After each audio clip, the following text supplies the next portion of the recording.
we have the Veterans Adaptive Sports and Golf. And this is presented by our own Charlene Williams, who is also my chief of staff, but she is a U.S. Navy veteran. She is passionate about adaptive golf. This may embarrass Charlene, and I'll just have to deal with the consequences later. But folks, when she takes on a task, she takes it on wholeheartedly. I am so blessed to have her involved and work with me. I know when I ask her to do something, it's going to be done on time and well. And I will tell you what, it's been more than once that she has gone in her pocket to help support not just this cause, but adaptive golf and other things. When she believes it, she's all in. So, Charlene, I'm going to ask you to come to the stage and introduce your panel, and I'm going to ask the audience to give your 100% attention to Charlene. Let me say one other thing as Cowboy Charlene comes on up here. The power of one. I keep saying that. We have in the room Ron Newsom. Ron, will you raise your hand? Okay, let me tell you what happened. Let me tell you what happened, okay? Ron is involved in the golf media. I'll let him tell it. You go talk to him. Ron arranged yesterday for myself and Dr. Cooper to have interviews on the Golf Channel, which will be airing tomorrow. One person doing something that he didn't have to do, but chose to do. Let's thank Ron Newsom. Charlene, here you go. Hello, and thank you, everyone. I'm Charlene Williams. I actually am the Chief of Staff for Jim Beatty, but I'm also a 26-year veteran, and I'm an adaptive golf individual as well. I'd like to bring to the stage 6 of my very good friends who are also into adaptive golf and other adaptive sports. My first one, I have Danny Prophet, who is actually a legally blind adaptive golfer. My good friend, James Bond. It's really James Bond. He's an adaptive also. I have LaHarrow Woodhouse, Miss Kim Clark. I have my good friend, John Edwards Heath. And I'm missing someone. R.A., why are you over there? R.A. Hedges. I would like for you each to come to the stage, and I'll let each of them tell you a little bit about themselves. But the one thing I'd really like to say about golf, after I retired 26 years, I fell into golf, and I really love golf because, for one thing, I hear a lot about different races. The one thing I love about golf, and adaptive golf in particular, is it doesn't discriminate. The one thing about golf is you don't need to be able to see, hear, have arms, legs, and it doesn't have to have an age. You can play golf from the age of 0 to 99. As you see, I have a variety of different individuals up here. You have some that don't have legs. Danny doesn't be able to see, and I'm deaf in both ears. I wear hearing aids. I have a vision issue as well. And you look at individuals and you'll say, hey, is that person disabled? We have individuals that have visible wounds, and you have individuals, some of us, that have invisible wounds. We have TBIs, we have PTSD, and you can't see those things. So you never know what's going on with an individual. As I said, I'll let each individual tell you themselves what theirs is. I have a couple of questions that I'd like to ask each of my guests, but afterwards I'll let you answer the questions. I want to point out a couple of individuals, and I have a good friend out there, Jonathan Snyder. He's one of my good friends also, and my adaptive golf mentor, which is looking there, David Windsor. Wave your hand. Is that Brian back there? Mr. Brian, I want you to, Brian, stand up. Brian loves veterans so much. Brian actually took me on my first trip to Ireland to play golf. We were there for an entire week, and I played golf, and he loves veterans. He supports veterans. So I wanted to have him stand up, and we'll ask some questions as well. So I'm going to go down the line and let each of my individuals talk. Can I move this mic? Oh, yeah, it could come on. Will it come on? Floor mic. Floor mic. Floor, on the floor. I was in the United States Army. Came home, got in a fight with a drunk driver. They forced me into a parked car, backed up and drove away. They took my helmet off in 2 pieces. So I'm a vet with a disability. I am not a disabled vet. But the Tampa VA gave me this prosthetic leg to use, which is just great. It's got an app on the phone, so I can lock the knee and stand in the tee box and swivel a little bit. And I get to show off because this is a move that I call the robot twist. I knew he was going to do it. Of course I'm going to do that. So in 2007, this gentleman down here in a plaid shirt, almost, came to the Tampa VA and said, I want to show you guys what adaptive golf is all about. So 7 or 8 veterans from the Tampa VA went out and learned how to play golf. Of course, we had 4 that could play. And the picture that was taken that day, you could tell I didn't know anything about golf because I'm wearing a t-shirt. Everybody else was in a polo shirt. So 17 years later, I assist my buddy Danny, excuse me, to play the game of golf because it's Dave's fault. Dave showed me how to play golf. Great game. Saw a calendar of all the different golf courses and couldn't believe where we could go to play golf. Danny and I went to Iowa last year to play in a veterans clinic for the visually impaired. Learned about that in, I think, 2008 when I first went up. The Tampa VA sent 6 amputees up to play in their tournament. So we've got all our one-legged jokes. They've got all the blind jokes. We had a blast. We had fun. Golf is a great game. I assist Danny. I pick him up at his house, put his clubs in my car, and I'm his coach and his caddy. A couple times people have come up to us, it's like, you can't be teaching while you're out here. It's like, why am I teaching? It's like, you're showing him what to do. I said, yeah, because he's legally blind. And they turn around and walk away. Just know, I'm sorry, forgive me, whatever. But that's the game of golf. Anybody can play it with, even if they need a solo rider or a para-golfer, they're playing golf. Did you fix that microphone yet? Yes. Oh, I could have been done minutes ago. Okay, yeah, you would.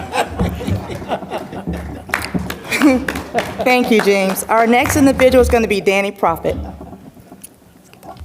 You got a microphone. My name is Danny Prophet, U.S. Air Force, 9 years, Desert Storm veteran.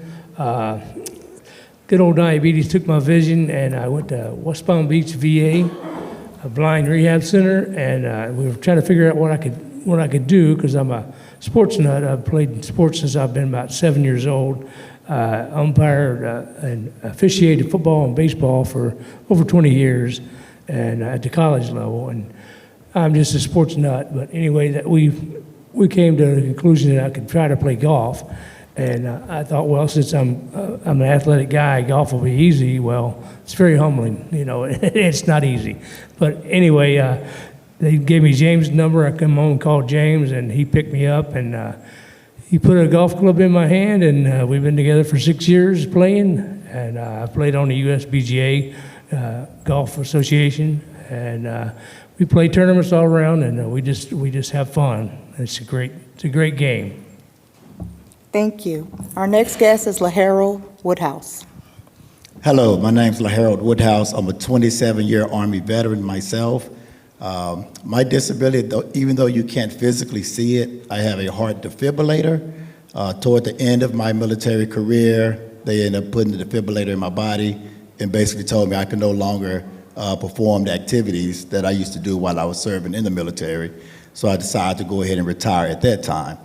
Long story short, between that and golf, I found myself in a dark place and thought about committing suicide.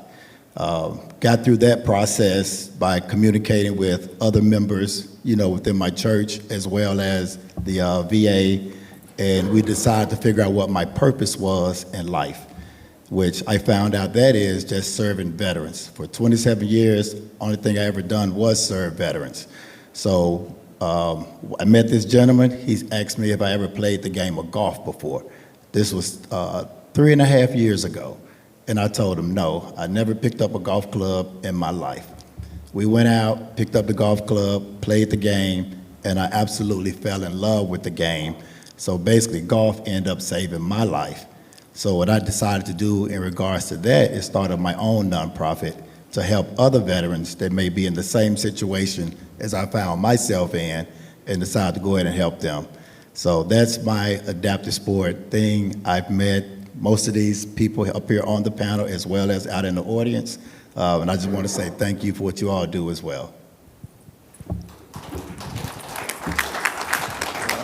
Our next guest is Kim Clark. Kim Clark is a mother of an individual that was in the military. I actually met Kim 3 years ago at a PGA Show right here in Orlando.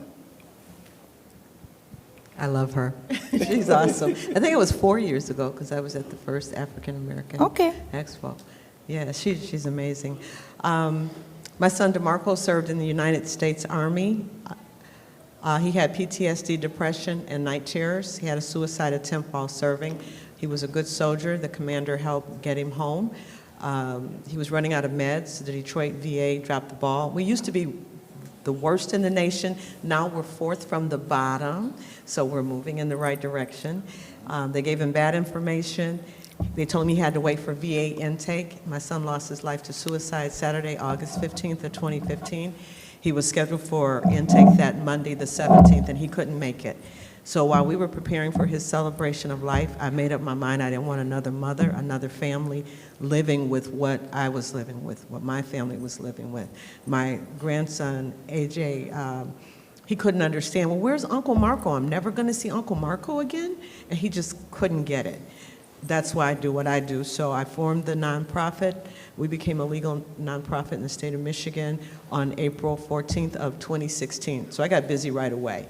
Working with veterans has kept me putting one foot in front of the other and being there for my family. I got involved with golf because of a retired colonel. I used to participate in the Detroit City Council Veteran Task Force, and everybody would just swarm this man after the meeting.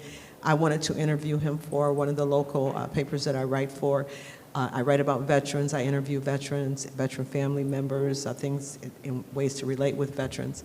And I interviewed him, and he wanted to do this tournament thing, and people just don't follow through.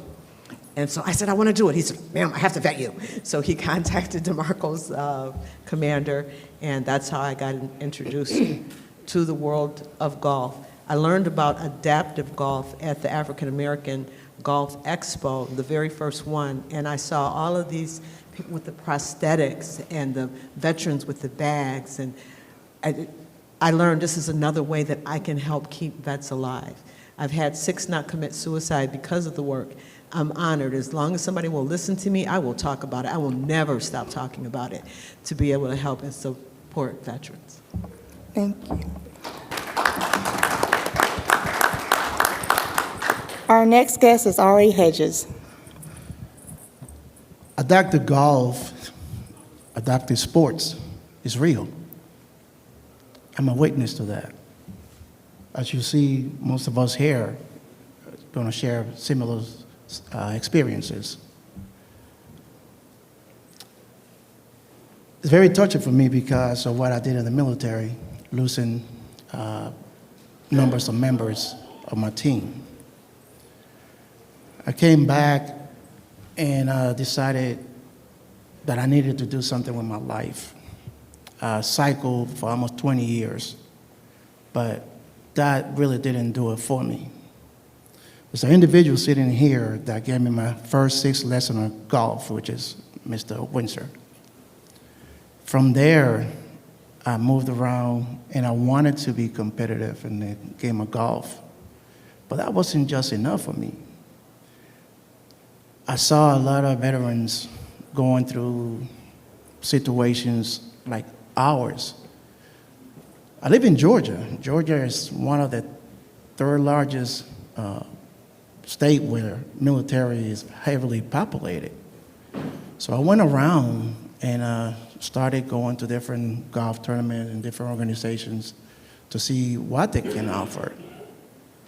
I found a couple of them, but then I found Salute Military Golf Association, which is the foundation or organization that I'm a member and founder in Georgia.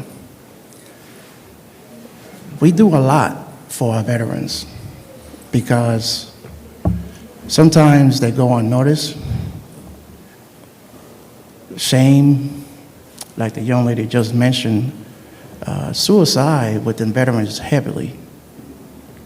And for that matter, I take golf seriously because it also saved my life. I could share a lot. I'm not going to take much of your time, but if you see me, you see it like nothing's wrong with me. Okay? I drive a sport car with a disabled tag, and I park sometimes in the disabled places. And I walk up my car and they ask me, why are you parking there? And initially it bothered me. But then I started taking that opportunity to educate those that don't know why. Not because I look the way I look, I don't have a missing limb or walking with a cane or anything like that. There's nothing wrong with me. So I'm going to challenge those of you to be compassionate and share what I just told you, what we are saying, because it hurts. And you don't know what each and every one of us are going through. Thank you. Thank you. Our next guest is another good friend of mine, John Edward Heath.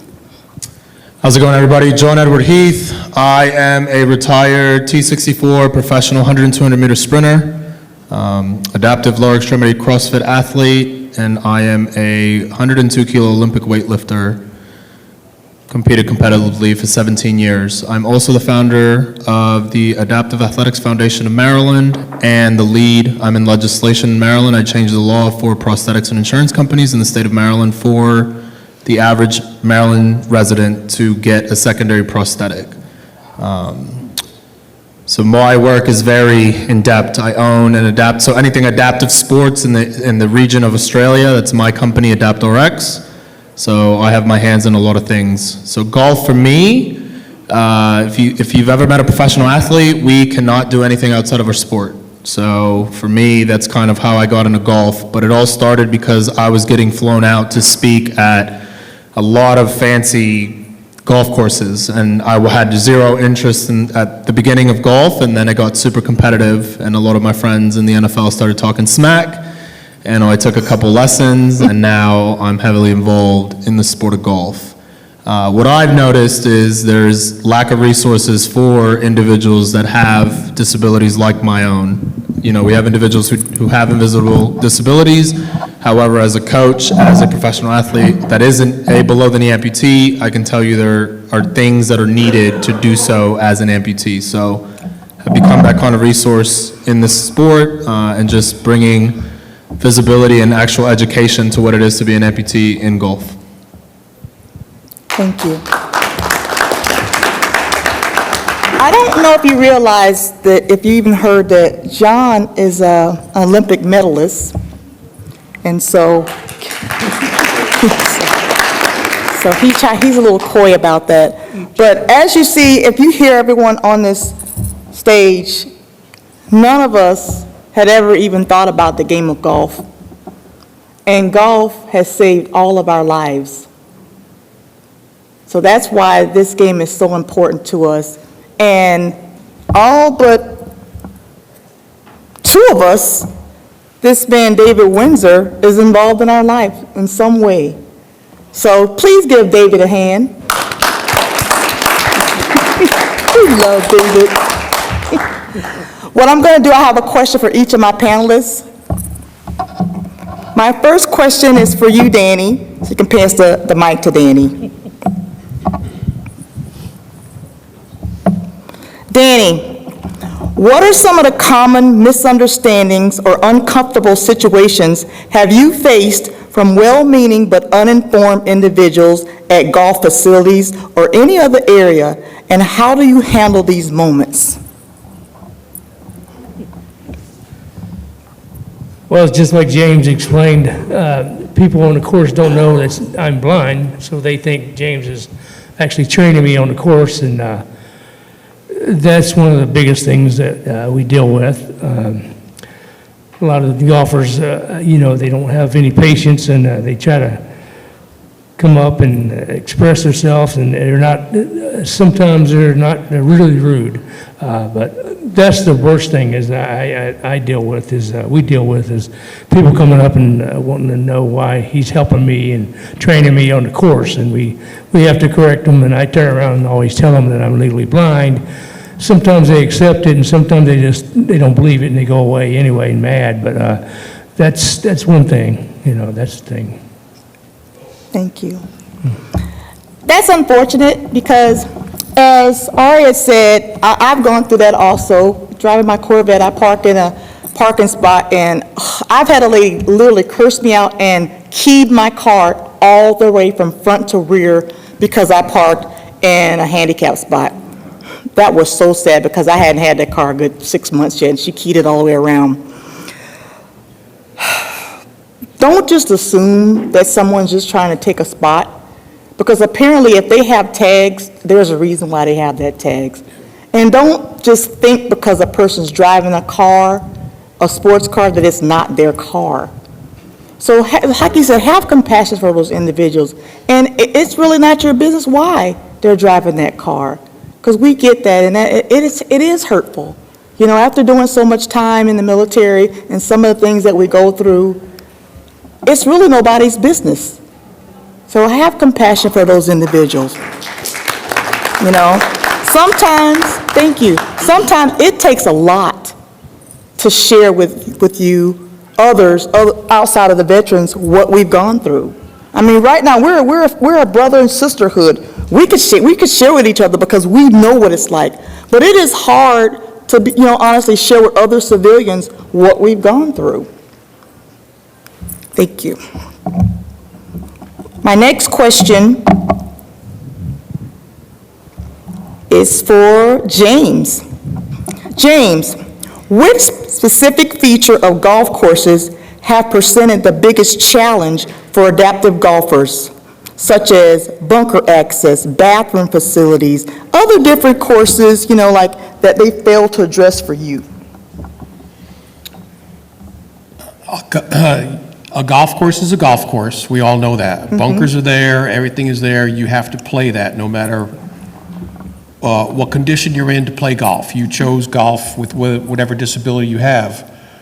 The one thing that I've seen in a few golf courses is a walking bridge, where you walk from the main fairway onto the green. That walking bridge with steps in front of it, my friend Wes can't play it because he's paralyzed and he uses a paragolfer. Mm-hmm. Somebody else using a solo rider golf cart can't do that either. Mm-hmm. So the bridge is going to have to be changed with a ramp so it can be accessed by either one of those two vehicles. Mm-hmm.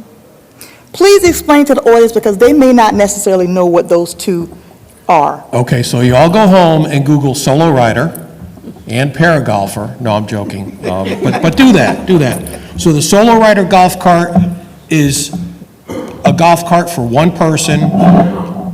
It has a steering bar, not a steering wheel. What? I'm listening. Okay.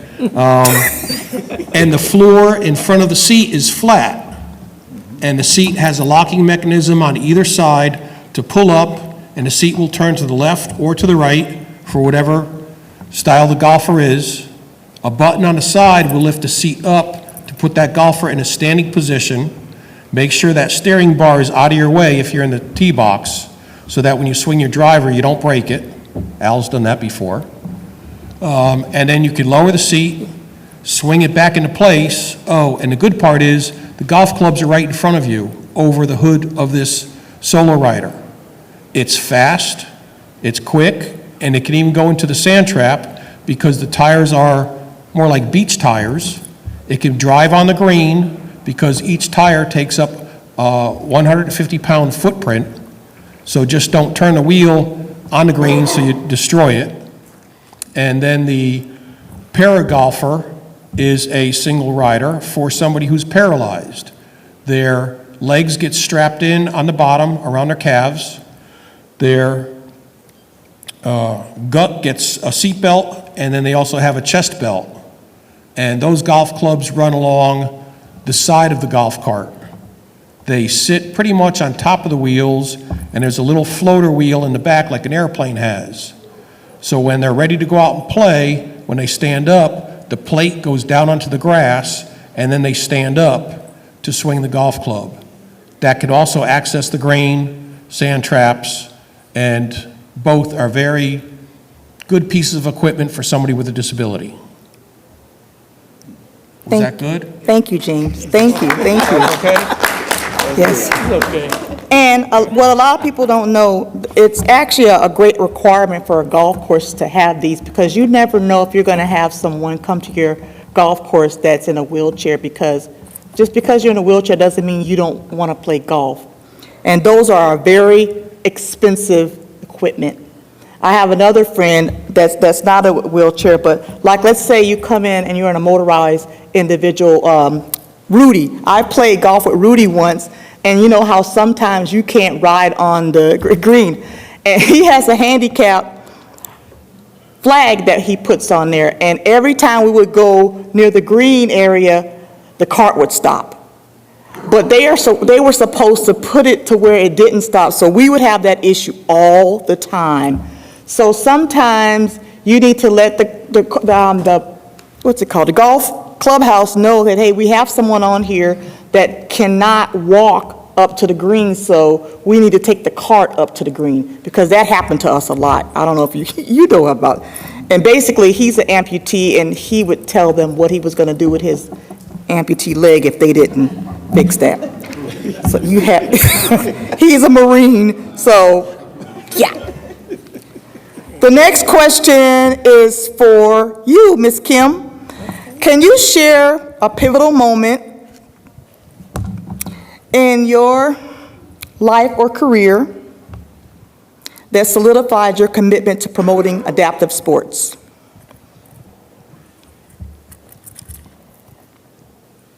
As I had mentioned, I learned about adaptive golf at the first African American Golf Expo. And the camaraderie that I saw of the amputees, the laughter and play, the fun, they were just like having a grand old time and proudly posing for pictures. Yeah, I'm still all of that in the bag of chips, check me out. Like, yes, I wanted that for the vets in Detroit. You may not know this, but our vets are not treated well in the state of Michigan.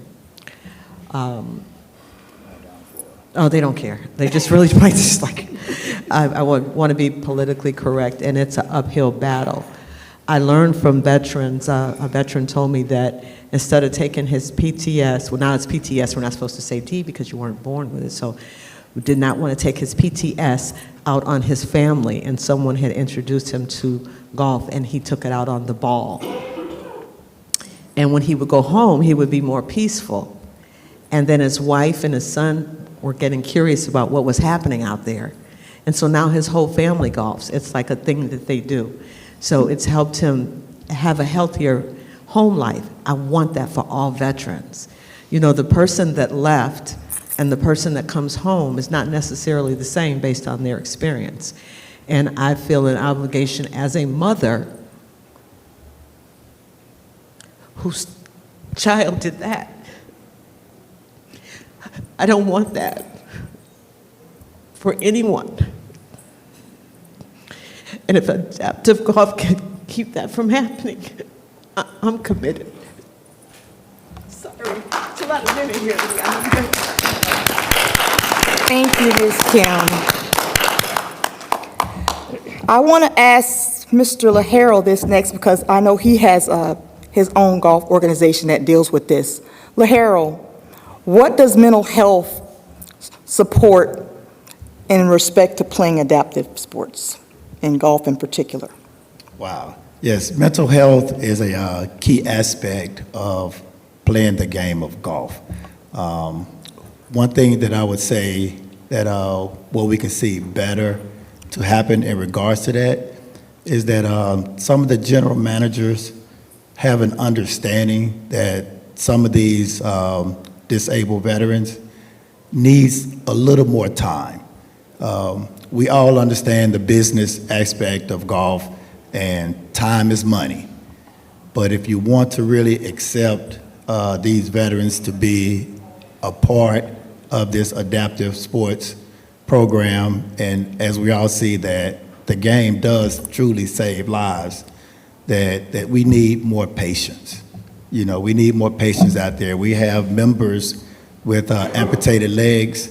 If they hit the ball in a sand trap, it's going to take them a couple of extra seconds, you know, maybe a minute or two to get out of that sand trap, unlike someone with both of their legs.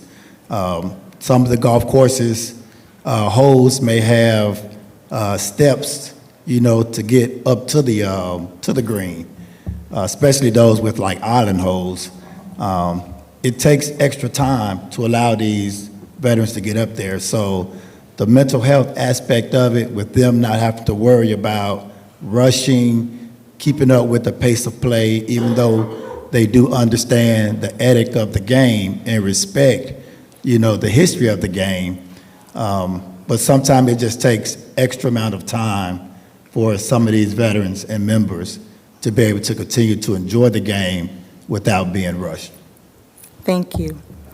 That is definitely true because, I mean, it's enough when you're playing golf and you're behind and someone's rushing you. So, and you're able-bodied. So can you imagine if you're not and someone's rushing you? So that is definitely something that's important. Thank you for that. Let me comment on that. Yeah, okay. So when you get somebody who plays pretty quick behind you, when Danny and I go out to play, I always tell the starter, now tell the people who are coming up behind us, when you see the one-legged guy, he's playing with the blind guy. So just get their attention and they'll let you pass them. It's what we have to do. So if you can do that, to tell the starter, when somebody plays really quick, they're going to catch a group, that's what you need to do. Yeah. We do that. Yeah. That makes sense. Thank you. Thank you for sharing that. Okay, R.A., I have a question for you. What's the most significant challenge that you find as far as in your community for adaptive sports, and golf in particular? Compassion. He just said it. Patience. Understanding. Education. I think educating folks about not just impairment, but also mental health is vital. I think the first time I was diagnosed with PTSD, I asked my doctor, what in the world is that? I never heard the acronym before. And basically told me 98% of the world population has some form of PTSD. I was shocked, but not surprised because, you know, sometimes people say, man, what the heck is wrong with you? You know, and sometimes you don't have an answer because you haven't been diagnosed. So knowing that, I go around and I try to educate. I love teaching. The scenario I gave earlier with my vehicle, it doesn't matter who they are. I mean, I have a good friend of mine, it's a triple amputee that I play golf with. And a couple of young kids was making fun of him. And I walked to them. Two of them was at least 6'4", big kids. And I walked to them and I say, hey, listen, what are you doing? Why are you making fun of this guy? You had no idea what this guy is going through, what he went through. And they quickly apologized, and I we sat down and we talked because they had no idea. They had no idea, even though they saw this man with only one able limb. Long story short, I asked him to come to the golf course the next day with us to see what this young man could do. We went to the driving range. His name is Miguel. Miguel took 3 shots with his driver, bombed it. And I challenged each one of those young guys, and I said, hey, now you do it. What? No, I can't do that. Okay, so when the next time you decide that you want to make fun of somebody that don't look like you have to think twice. Because even though we're missing something or something is wrong with us, we could do practically anything most people do. It's a willpower that each one of us have. We don't want to be excluded, we want to be included.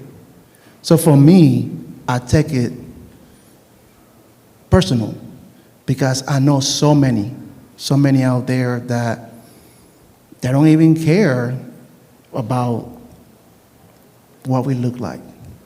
But yet, we have some of us that have some type of impairment that it doesn't matter. I have another guy that's missing from here down. He went wave surfing. Wave surfing. Mr. Windsor took me to, or invited me to a clinic for blind high schooler, were they? There's a kid in there that could not see, hitting the ball. So for me, that's my inspiration. So when I see that, I take it, like I said, personal, because as a human being, I have feelings. And I'm going to charge each and every one of you to have the same. And I'm not saying that you don't, but there are some people out here that could care less about what the next person is going through. So educating is very important. Yeah. Thank you. I'm trying to remember, David, what was Nana's husband's name? Yeah, remember he was blind. He was a scratch golfer. So, I mean, you're right. You never know. And as far as PTSD, a lot of individuals think, oh, only military people have that. You're absolutely, anybody can have some type of trauma in their life. It doesn't just have to be a military person. Thank you for saying that. John, this question is for you.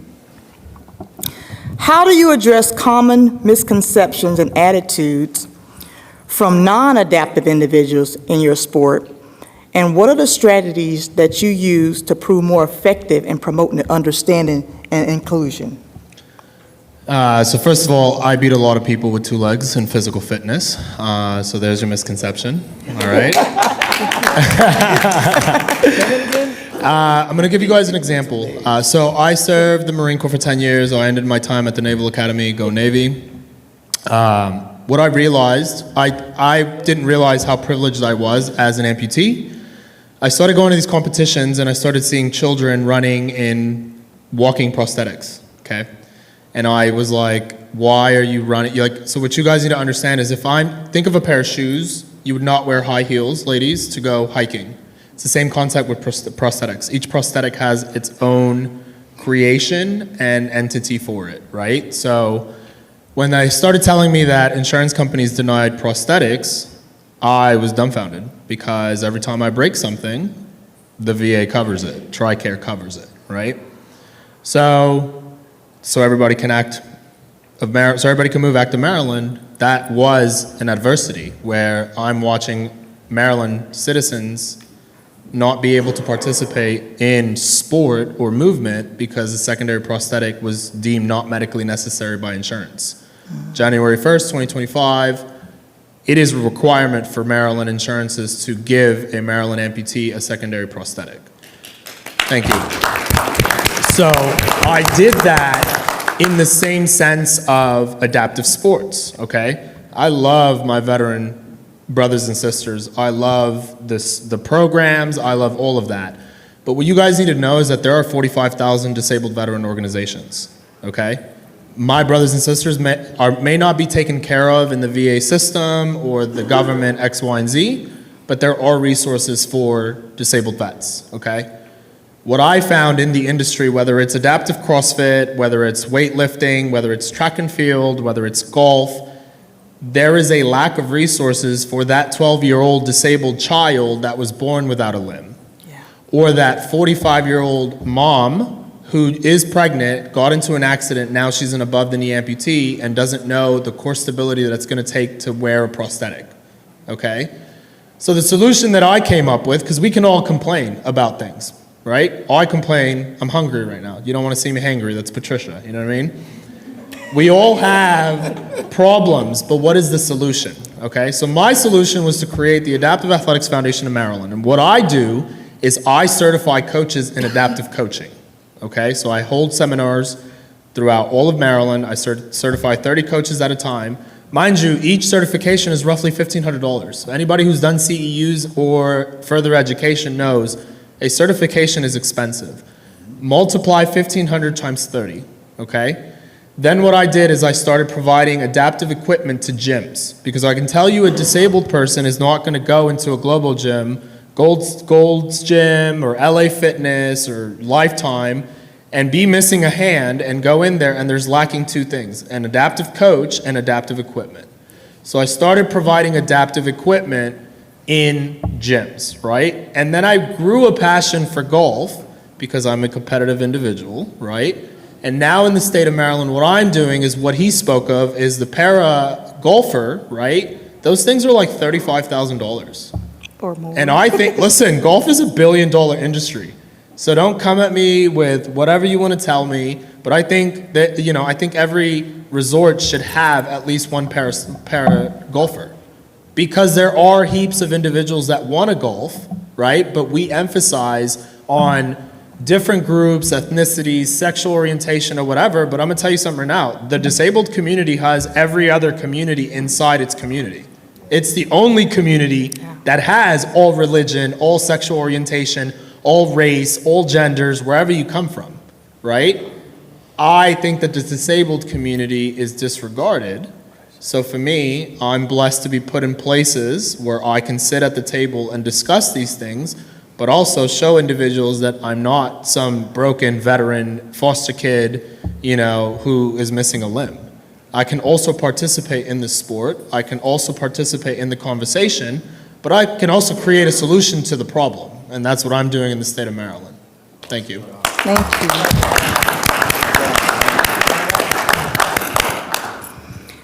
I have one last question, and I'm going to open up the floor for questions.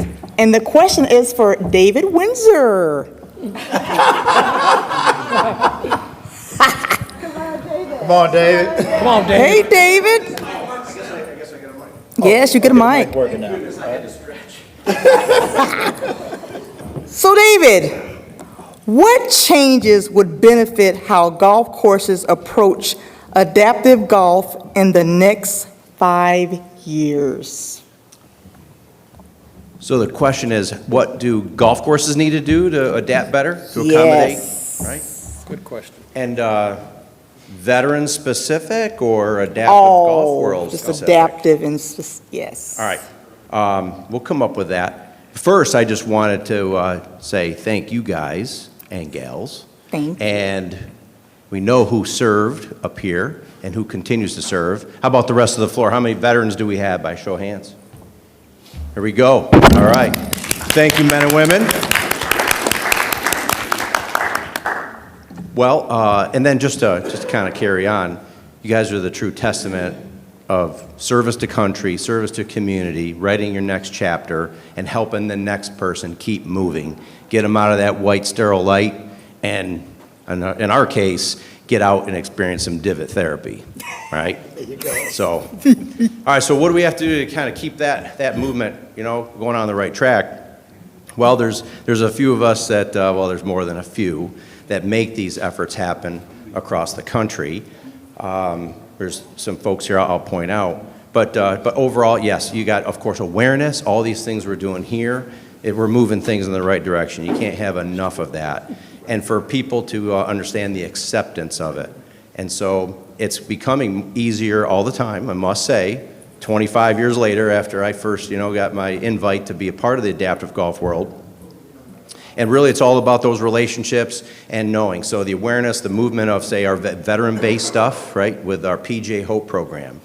Each section, all 41 sections of the PGA of America have a program, as, depending on season, a 6-week program, or they may have multiple. So there's some awareness there. And so with that, there's going to be more of our PGA members or club facilities and things that are making changes. They want to become more accommodating. Yesterday in National Golf Course Owners, they're talking about, any type of renovations and things. James pointed out what to look for accessibility, removing steps, and so many things there. We could go on and on about that, but it's really just approaching and planting that seed. Hey, we're considering doing this and having this event. I mean, RA has done that right here in South Atlanta, where really there wasn't any activity down there. So he really breaking new ground, knocking on doors, getting to know some folks, and now he's like the mayor of the south side of Atlanta when it comes to veteran access to golf. Yeah. And so it's just a matter of being out there, make yourself known and shaking some hands. This is the first start. Thank you. Really quick, one, I want to say, not only David actually is the reason why I'm a part of Tampa Bay Adaptive Golf, but David, tell them who you are. Introduce yourself. Just a kid from upstate New York. Go Bills. Deuce. Other than that. Go Bills. Hey, in a nutshell, let's just move up to date right now. Yes, of course, we had a phenomenal program. James Bond, talking about our Tampa program, September 28, 2007. Myself and one of the best PGA professionals one will ever meet by the name of Ken June. We went and visited with the VA, and we found, the pack of Vietnam-era amputee support group. They came over, they were willing to come over, give it a shot, and that was the springboard to a weekly, every Friday was Veterans Day in Tampa in conjunction with James A. Haley, and that held true right up until the pandemic. And then even then, we were able to set up iPads inside the VA, the therapists, the hitting nets, and so we didn't ever want to stop engaging with that and let them know that once everybody was, clear to get back out on the course, we were there waiting. So that has continued. We still have it, obviously, right there with these guys coming out representing every third Friday in Tampa. And it's all about that consistency and to keep the connections going, with our veterans there. And we've opened up to the civilians. Yes, there's some groups that are really important, like SMGA, right? They serve the combat-related injuries, and they have their niche. But guess how many of them are trained adaptive golf through a program we've developed, and these guys are serving the community. They're engaging with all civilians. RA helps out with our kids' adaptive camps. And like I said, we had the blind golf camp last summer. And they're the best volunteers one could ever ask for. And they make the world turn. If we didn't have these volunteers, especially our veterans, when they say they're going to be there, golly, they're going to be there. And they can't wait to continue that service. So with that springboard of Tampa, and then, obviously it took the theater in Iraq and Afghanistan to break that awareness, and different, all these organizations, sprout up to serve veterans, and they're all doing their part. And it's just a matter of bringing them closer and closer together. Over the past 10 years, the United States Adaptive Golf Alliance has formed. Have an executive director, my good friend Jonathan Snyder right here, who orchestrates 54, it will be by the end of the day, 54 member organizations all across the country, whether it be serving kids or blind, whatever the demographics are, whether it be with clinic programs, whether it be with competitions. One of our other member groups here, my fellow PGA member Tom, he's in Columbia, South Carolina. Some of you have played in his event there. They do a great job. It's Range for Hope. And we can go on and on about our member groups. So, and we want to engage with, some of Jim's groups, your groups. You guys work so closely hand in hand doing fantastic conferences that we've got to keep bringing us all closer together. And we have a pretty good thing going with grant access. The adaptive golf ranking system is, really kind of comes through the man on my right. And we just want to be resourceful. So if anyone else is interested, like, hey, how do we get started doing something with veterans or kids with any special needs, just reach out to us. USAGA, you can Google adaptive golf, and one of our mugshots is going to appear in there for sure. So we feel we can help anybody. Just start small and grow. We can help you grow your base, and the only way we discriminate is by your divot. If you got to learn to make a divot, well, we're going to start you here. If you're making good divots but you want to get better, we'll start you over here with this crew. Thank And you. let's keep it going. Thank you, Charlene. Thank you You're so the best. much. You're the best. Thank you. If anyone has any questions for anyone on my panel? Yes. Thank you. Thank you, Mr. Malachi.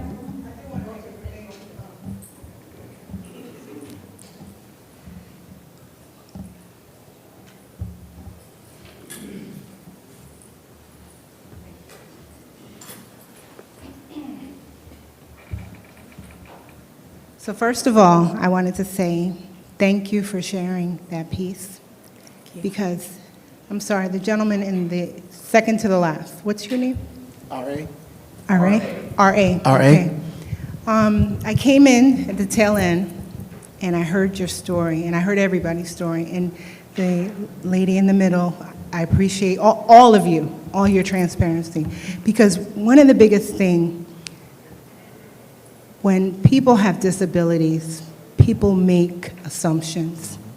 And those assumptions and those myths have to be dispelled. And education is the only way to do that. So as much as it's not a popular thing to do, it's important, it's vital. So I really thank you for sharing all of your stories, even to hear about your car being keyed. It just blows my mind that somebody would even utilize that energy to do that. So I just wanted to say thank you for sharing those stories. I know it's a lot, but people need to hear them. So I thank you. That was just a statement I just wanted to share.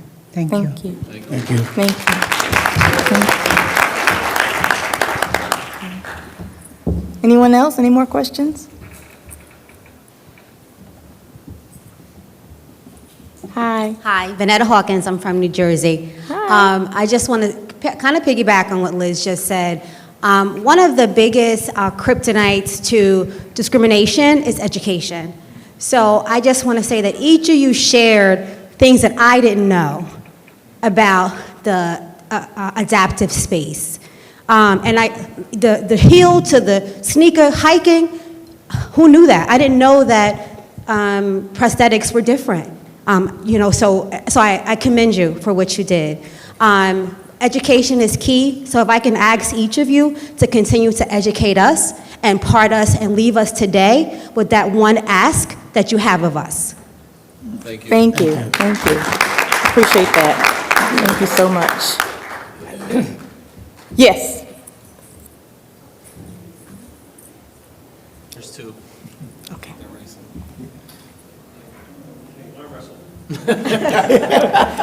She gonna tackle one too. Thank you. Good evening, and thank Hi. everybody from here being here in the panel. And I would say, by me being a brother of arms, a sister of arms, I love y'all guys. Keep doing what you're doing, because when we talk, we listen.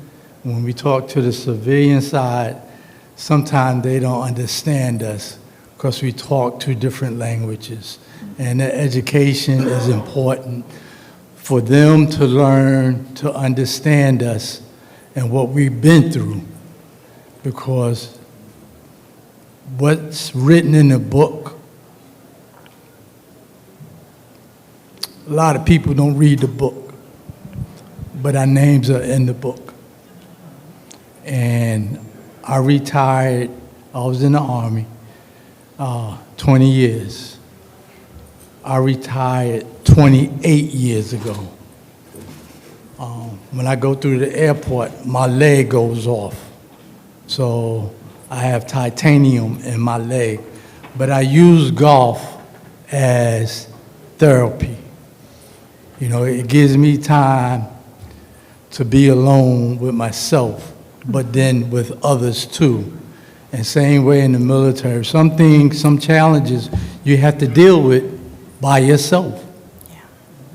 And I accept that, and I use golf as therapy to help me get through some things. So I love y'all.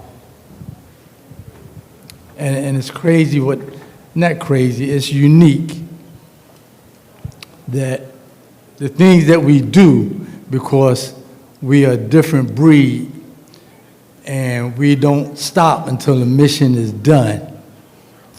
Somebody gave me a ticket to be here. That was enough, just a ticket.